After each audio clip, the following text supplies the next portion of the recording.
Hi friends, welcome back to our YouTube channel. మీరు చూస్తున్నారు ఇమో educational world YouTube channel. Friends, ఈ వీడియోలో అయితే మనకు టీజీ డీసెట్ నోటిఫికేషన్ రిలీజ్ అయినటువంటి విషయం అయితే మనందరికీ తెలిసిందే. సో టీజీ డీసెట్ ఎంట్రన్స్ ఎగ్జామ్కి సంబంధించినటువంటి సిలబస్ను క్లియర్గా ఈ వీడియోలో మీకు ఎక్స్ప్లెయిన్ చేయడం జరుగుతుంది. సో మీరైతే మన వీడియోని స్కిప్ చేయకుండా ఎండ్ వరకు చూడండి. Let us dive into topic. TG DEECET entrance exam టోటల్గా మనకు 100 మార్క్స్కి అయితే కండక్ట్ చేయడం జరుగుతుంది. అండ్ ఇందులో గమనించాల్సిన విషయం ఏంటంటే మనకు ఎస్సీ ఎస్టీ వారికి మినిమం క్వాలిఫికేషన్ మార్క్స్ అనేవి లేవు. అండ్ అదేవిధంగా మనకు ఓసీ బీసీ క్యాండిడేట్స్ ఎవరైతే ఉన్నారో వారికైతే 35 మార్క్స్ అనేవి తప్పకుండా రావాలి. మరియు అదేవిధంగా ఎలాంటి నెగిటివ్ మార్క్స్ అనేవి ఇందులో లేవు. సో ఇక్కడ మనకు పార్ట్ 1 వచ్చేసి general knowledge and teaching aptitude నుంచి మనకు 10 క్వశ్చన్స్ అనేవి రావడం జరుగుతుంది. So 10 questions equal to 10 marks. And అదేవిధంగా మనకు పార్ట్ 2లో మనకు 2 సబ్జెక్ట్స్ అనేవి ఉంటాయి. ఇంగ్లీష్ సబ్జెక్ట్స్ కామన్గా ఉంటుంది. అండ్ అందులో నుంచి మనకు 10 క్వశ్చన్స్ అనేవి రావడం జరుగుతుంది. So 10 questions equal to 10 marks. And Urdu subject select చేసుకున్న వారికి ఉర్దూ సబ్జెక్ట్స్ నుంచి 20 క్వశ్చన్స్ అనేవి రావడం జరుగుతుంది, అనగా మనకు 20 మార్క్స్. అండ్ అదేవిధంగా తెలుగు సబ్జెక్ట్ సెలెక్ట్ చేసుకున్న వారికి 20 క్వశ్చన్స్ అయితే రావడం జరుగుతుంది. 20 questions equal to 20 marks. Friends, ఇక్కడ గమనించాల్సిన విషయం ఏంటంటే మనకు Telugu medium and Urdu medium మరియు ఇంగ్లీష్ మీడియం అనేవి 3 మీడియంస్ అనేవి మనకు అవైలబుల్గా ఉంటాయి. సో మనం సెలెక్ట్ చేసుకున్న మీడియం నుంచి మనకు 10 క్వశ్చన్స్ అనేవి రావడం జరుగుతుంది. అండ్ అడిషనల్ సబ్జెక్ట్ మనం ఏ సబ్జెక్ట్ని అయితే సెలెక్ట్ చేసుకుంటామో అందులో నుంచి మనకు 20 క్వశ్చన్స్ అనేవి రావడం జరుగుతుంది. సో మనం సెలెక్ట్ చేసుకున్న సబ్జెక్ట్ 20 అండ్ అడిషనల్గా సెలెక్ట్ చేసుకున్న సబ్జెక్ట్ నుంచి 20 అనేవి మనకు రావడం జరుగుతుంది.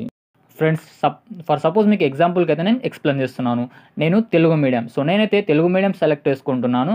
అందులో నుంచి నాకైతే 10 క్వశ్చన్స్ అనేవి రావడం జరుగుతుంది. 10 questions equal to 10 marks. And అదేవిధంగా అడిషనల్ సబ్జెక్ట్ ఏదైతే ఉందో, ఫ్రెండ్స్ నేను తెలుగు మీడియం కాబట్టి నేను ఇంగ్లీష్ సబ్జెక్ట్ని అడిషనల్గా సెలెక్ట్ చేసుకుంటున్నాను. సో అందులో నుంచి నాకు 20 క్వశ్చన్స్ అనేవి రావడం జరుగుతుంది. 20 questions equal to 20 marks. Friends, మరియు పార్ట్ 3లో వచ్చేసి మనకు సబ్ టాపిక్ అంటే సబ్ సెక్షన్స్ అనేవి అవైలబుల్గా ఉన్నాయి. పార్ట్ 3లో మనకు సబ్ సెక్షన్లో చూసుకుంటే అందులో మనకు మ్యాథమెటిక్స్ అనేది అవైలబుల్గా ఉంటుంది. మ్యాథమెటిక్స్ సబ్జెక్ట్ అందులో నుంచి మనకు 20 క్వశ్చన్స్ అనేవి రావడం జరుగుతుంది. అండ్ ఫిజికల్ సైన్స్ అనేది కూడా మనకు అందులో నుంచి 10 క్వశ్చన్స్ రావడం జరుగుతుంది. మరియు బయాలజికల్ సైన్స్ నుంచి మనకు 10 క్వశ్చన్స్ అనేవి రావడం జరుగుతుంది. సో సోషల్ స్టడీస్ నుంచి మనకు 20 మార్క్స్ అనేవి రావడం జరుగుతుంది. 20 marks equal to 20 questions. Friends, ఇంకోసారి నేను క్లియర్గా ఎక్స్ప్లెయిన్ చేస్తాను. మ్యాథమెటిక్స్ నుంచి మనకు 20 క్వశ్చన్స్, ఫిజికల్ సైన్స్ నుంచి 10 క్వశ్చన్స్, బయాలజికల్ సైన్స్ నుంచి మనకు 10 క్వశ్చన్స్ అండ్ సోషల్ స్టడీస్ నుంచి మనకు 20 క్వశ్చన్స్ అనేవి రావడం జరుగుతుంది. ఫ్రెండ్స్, ఇప్పుడైతే మనం సిలబస్ని డెప్త్గా అనాలిసిస్ చేద్దాం. So part 1 and part 2 and part 3 గురించి అయితే అందులో ఉన్నటువంటి సబ్ టాపిక్స్ గురించి కూడా మీకు క్లియర్గా ఎక్స్ప్లెయిన్ చేస్తాను. ఫ్రెండ్స్, ఈ వీడియో అనేది కొంచెం లెంతీగా అవ్వచ్చు, మీరైతే మన వీడియోని స్కిప్ చేయకుండా ఎండ్ వరకు చూడండి. ఫ్రెండ్స్, ఇందులో పార్ట్ 1 వచ్చేసి మనకు జనరల్ నాలెడ్జ్. సో ఇందులో నుంచి మనకు 10 క్వశ్చన్స్ అనేవి రావడం జరుగుతుంది. సో జనరల్ నాలెడ్జ్లో ఉన్నటువంటి మనకు ఇందులో సబ్ టాపిక్స్ ఏవో ఇప్పుడు మీకు క్లియర్గా ఎక్స్ప్లెయిన్ చేస్తాను. ఫ్రెండ్స్, ఇందులో వచ్చేసి మనకు ఫస్ట్ వన్ వచ్చేసి రాష్ట్రాలు, రాజధానులు అండ్ అదేవిధంగా జాతీయ చిహ్నాలు అండ్ అదేవిధంగా నినాదాలు ఇచ్చిన వ్యక్తులు, ప్రదేశాలు, భౌగోళిక మారుపేర్లు, ముఖ్యమైన తేదీలు, వ్యక్తులు, బిరుదులు, దేశాలు, రాజధానులు, కరెన్సీలు, భాషలు, దేశాలు, పార్లమెంట్ పేర్లు, ప్రపంచంలో సర్వోత్తమైనవి అండ్ అదేవిధంగా వచ్చేసి మనకు భారతదేశంలో సర్వోత్తమైనవి, ప్రపంచ ప్రథములు, భారతదేశ ప్రథములు, నగరాలు, రాష్ట్రాలు, దేశాల మారుపేర్లు అండ్ మారిన పేర్లు. ఫ్రెండ్స్, ఇక్కడ మనకు నగరాలు, రాష్ట్రాలు, దేశాల మారిన పేర్లు అండ్ అదేవిధంగా ప్రభుత్వ రంగ సంస్థలు నెలకొన్న ప్రదేశాలు అండ్ నదీ తీర నగరాలు, ఐక్యరాజ్య సమితి అండ్ అదేవిధంగా అంతర్జాతీయ సదస్సులు అండ్ అదేవిధంగా ఆవిష్కరణలు, ఆవిష్కర్తలు, పరికరాలు, ఉపయోగాలు, అధ్యయన శాస్త్రాలు, దేశాలు, జాతీయ క్రీడలు, దేశాలు, జాతిపితలు, దేశాలు, జాతీయ గీతాలు అండ్ దేశాలు, జాతీయ చిహ్నాలు, ప్రపంచంలో ప్రఖ్యాత యూనివర్సిటీలు, దేశాధినేతలు, నివాస భవనాలు, న్యూస్ పేపర్స్, ఎయిర్లైన్స్, న్యూస్ ఏజెన్సీలు, శాస్త్రాలు, పితామహులు, అబ్రివేషన్స్.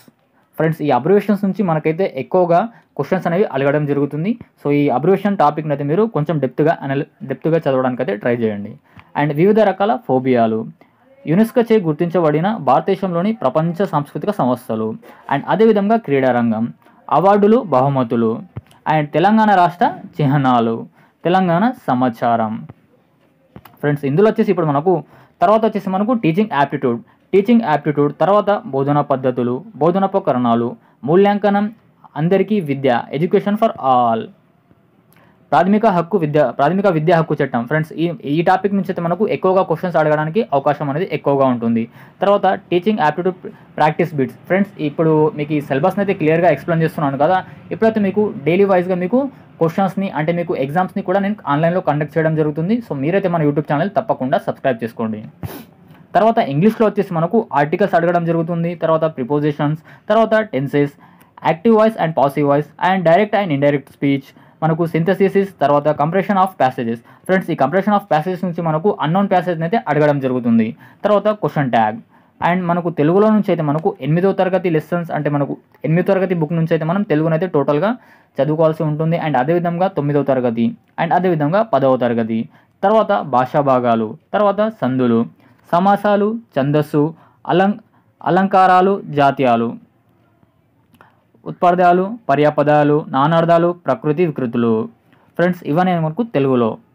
తర్వాత మ్యాథమెటిక్స్లో వచ్చేసి మనకు అకర్ణీయ సంఖ్యలు, తర్వాత ఘాతాలు మరియు ఘాతాంకాలు, తర్వాత కారణాంక విభజన, వర్గమూలాలు, ఘనమూలాలు, అనుపాత రాశుల పోలిక, తర్వాత సంఖ్యలు, భాజనీయ సూత్రాలు, వాస్తవ సంఖ్యలు, సమితులు, బహుపదులు, 2 చరరాశుల్లో రేఖీయ సమీకరణాల జత. అండ్ అదేవిధంగా వచ్చేసి మనకు వర్గాల సమీకరణ, శ్రేణులు, నిరూపణ రేఖాగీతం, స్వరూప త్రిభుజాలు, వృత్తాలకు స్పర్శరేఖలు మరియు ఛేదన రేఖలు, సమతల పటముల వైశాల్యము, ఉపరితల వైశాల్యము, పరిమాణము, ఘన పరిమాణం. ఫ్రెండ్స్ ఇక్కడ వచ్చేసి మనకు ఉపరితల వైశాల్యము మరియు ఘన పరిమాణం. తర్వాత క్షేత్రమితి, పౌనపుణ్య విభజన, పట్టికలు, రేఖాచిత్రములు, తర్వాత సాంఖ్యక శాస్త్రం, తర్వాత త్రికోణమితి అనువర్తనాలు అండ్ సంభావ్యత. ఫ్రెండ్స్ ఈ సంభావ్యత టాపిక్ ఉంది కదా, ఇందులో నుంచి కూడా మనకు క్వశ్చన్స్ అనేవి ఎక్కువగా అడగడం జరిగింది. తర్వాత ఫ్రెండ్స్ ఇక్కడ మనకు జనరల్ సైన్స్. సో దీనిపైన కూడా మీరు ఎక్కువగా ఫోకస్ చేయడానికైతే ప్రయత్నించండి. ఎందుకంటే మనకు ప్రీవియస్ ఇయర్ ఎగ్జామ్ అనేది కండక్ట్ చేయడం జరిగింది కదా. సో ఇందులో మనకు జనరల్ సైన్స్ నుంచి అయితే మనకు ఎక్కువ క్వశ్చన్స్ అనేవి రావడం జరిగింది. ఇప్పుడు వచ్చేసి మనకు భౌతిక రసాయన శాస్త్రాలు 8, 9, 10th క్లాస్ నుంచి అయితే మనకు అడగడం జరుగుతుంది. జీవశాస్త్రంలో కూడా మనకు 8, 9, 10 క్లాసెస్ నుంచి అయితే మనకు అడగడం జరుగుతుంది. అండ్ అదేవిధంగా సోషల్ స్టడీస్లో వచ్చేసి మనకు 8th క్లాస్, తర్వాత 9th క్లాస్ అండ్ అదేవిధంగా 10th క్లాస్ నుంచి కూడా అడగడం జరుగుతుంది. అండ్ ఇంకొక ముఖ్యమైన టాపిక్ ఏంటంటే మనకు తెలంగాణ ప్రభుత్వ పథకాలు, కార్యక్రమాలు. ఫ్రెండ్స్ ఈ టాపిక్ నుంచి అయితే ఈ ఇయర్ అనేది ఎక్కువగా క్వశ్చన్స్ అని అడగడానికి అయితే మనకు అవకాశం ఎక్కువగా ఉంది. సో మీరైతే ఈ తెలంగాణ ప్రభుత్వ పథకాల కార్యక్రమాలపైన కొంచెం ఎక్కువగా ఫోకస్ చేయడానికి అయితే ట్రై చేయండి. ఫ్రెండ్స్ ఇప్పుడైతే మీకు సిలబస్ని అయితే టోటల్గా క్లియర్గా ఎక్స్ప్లెయిన్ చేశానని అనుకుంటున్నాను. ఫ్రెండ్స్ ఇప్పటివరకు మన యూట్యూబ్ ఛానల్ని సబ్స్క్రైబ్ చేయకపోతే please do subscribe to our YouTube channel. Friends ఇంకొక విషయం ఏంటంటే ఇప్పుడు మీకు ఆన్లైన్లో క్లాసెస్ కూడా చెప్పడం జరుగుతుంది. సో మీరైతే మా ఛానల్ని తప్పకుండా సబ్స్క్రైబ్ చేసుకోండి.